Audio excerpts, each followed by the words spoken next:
এরপরে প্রশ্ন হলো, নামাজ কাজা হলে কাজা নামাজ কোন সময় আদায় করা উচিত? যেমন ফজর নামাজ কাজা হলে জোহরের জামাতের আগ মুহূর্তে পড়া যাবে কি না, বা পরে পড়া যাবে কি না।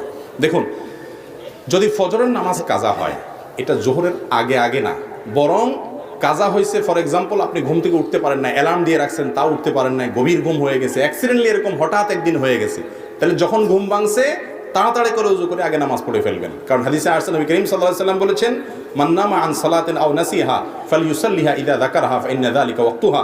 কেউ যদি ঘুমের কারণে নামাজ পড়তে না পারে বা ভুলে গেছে, তাহলে এরকম ব্যক্তির যখন স্মরণ হবে বা ঘুম থেকে উঠবে সাথে সাথে সে নামাজ পড়বে, ওইটাই তার ওয়াক্ত। আপনি বললেন যে তুমি তো কাজা যেহেতু হয়েই গেছে, থাক তাহলে একসাথে জোহরের সময় পড়বো, এটা উচিত না। উচিত হলো কি করা ভাই, ঘুম থেকে উঠার পর যদি নিষিদ্ধ সময় না হয় তাহলে ওই টাইমে কি করা, 7টা বাজে ঘুম ভাঙছে, 8টা বাজে ভাঙছে, 9টা বাজে ভাঙছে, তাহলে উজু করে অন্য কাজ পরে আগে নামাজটা পড়ে ফেলান, তারপর অন্য কাজ করবেন।